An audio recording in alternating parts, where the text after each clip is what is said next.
Hi, welcome to Kenneth Miller Photography Tutorials. Today we're going to talk about depth of field, probably the best tool to create great photographs. Depth of field is controlled through use of the aperture and changing the aperture settings. We're going to talk more about the aperture and how to use it. Basically, the aperture controls two things. Most importantly, it controls the amount of light getting to your image plane. And that basically means the amount of light getting to your piece of film, if you're shooting with an old film camera, or getting to your image sensor if you're using a digital SLR. Now, the aperture on a digital SLR is electronically controlled. You can control it manually. You won't be able to see it. Normally when the lens is attached to the camera body, you will control the aperture with the dial. Can't actually see the aperture when the lens is off. You can with a manual lens, an old style manual focus lens, and I will show you that a little bit later on in the tutorial. But for now, we'll stick to digital SLRs. Now, the aperture also controls the depth of field as well as the amount of light getting into your camera.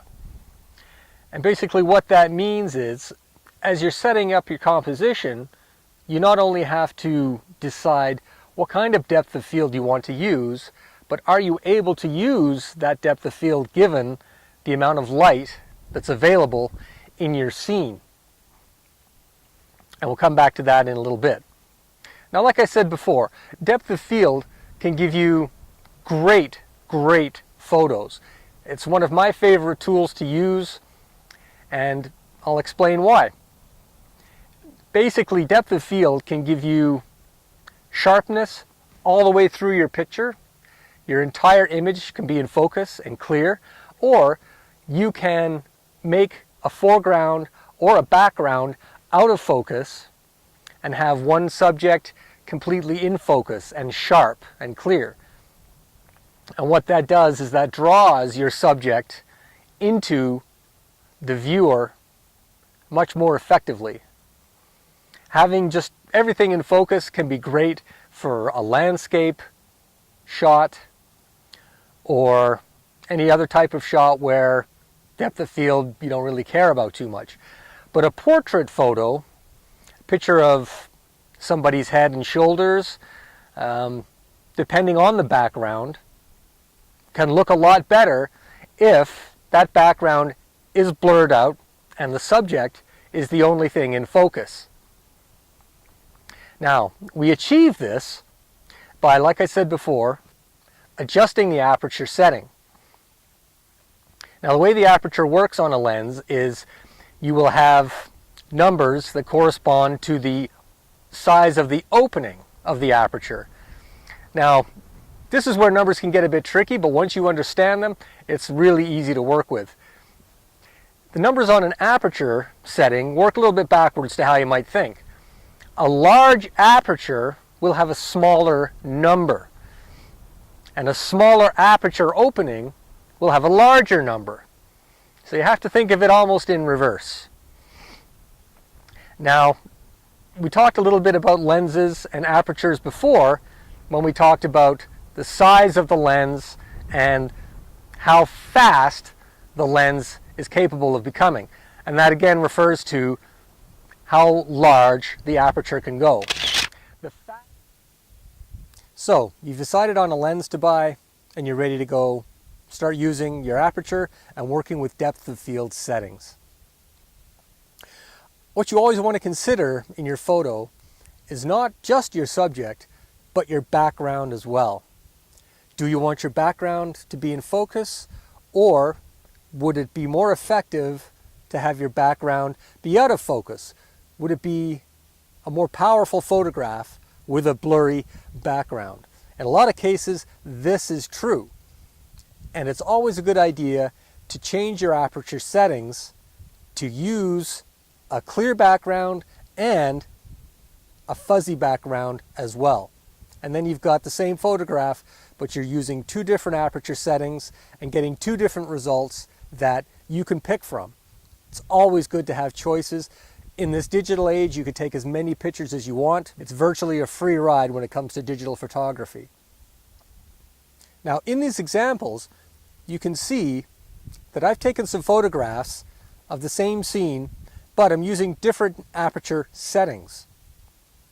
You can see as the aperture gets larger or smaller, that the background image gets sharper or gets blurrier as we change the settings. And you can also see the effect that has on the overall picture. In some cases it looks great, in other cases you might want to think twice. Again, having choices is always a good thing.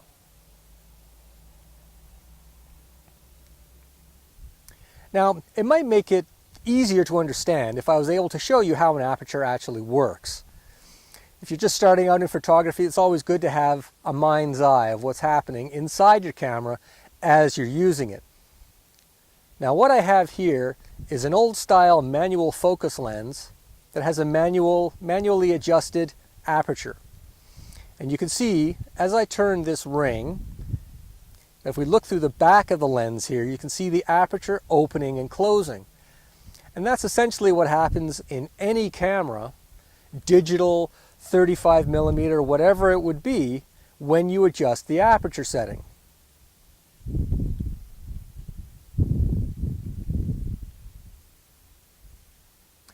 And again, like I said at the beginning of this tutorial, what that will do, and it makes a lot more sense now to say, it will control the amount of light getting to the image sensor, the image processor.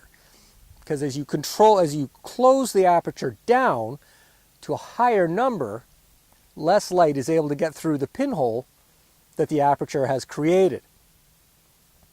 Now, as you open the aperture up here, we'll take a look at that. That's obviously going to allow more light. A faster lens, and again, a faster lens is a lens that allows you to open up the aperture quite large. Let's say 2.8.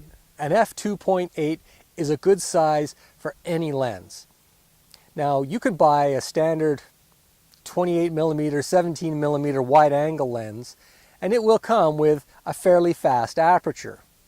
Just because it's a wider angle lens as it is, it's taking in more of a scene, therefore it's already capturing more light. These lenses won't be that expensive. However, a 300mm focal length, 2.8 aperture will be quite a bit more expensive because you're zooming in, your angle of view is much narrower, therefore the lens has to be much larger to capture the same amount of light to allow a 2.8 aperture to work properly and give you those images. Now, if you're willing to spend the money, the faster lens will give you much more freedom. Even in broad daylight, bright light situations, if you're shooting sports or if you're shooting fast action scenes, let's say animals, anything you want to use a high shutter speed for, that large aperture is going to help you out immensely. You will not get as much blur and you won't get as much motion effect in your image from your subject because you're able to use that fast aperture, get more light, and the point I'm trying to make here is faster shutter speeds. A larger aperture will allow you to attain those faster shutter speeds, which again are great for fast moving subjects. Now, as a beginner photographer, if you have a lens that does not have a great large aperture, you could still challenge yourself and use what you have. Use a tripod if you need to have those scenes where there's not as much light as you would prefer to have. So as I was mentioning earlier, the numbers game with a lens can be confusing until you get to know it. Now, as a beginner photographer, we've talked about how you want to use the aperture setting to control your depth of field. And we've also talked about how the larger aperture will give you access to higher shutter speeds.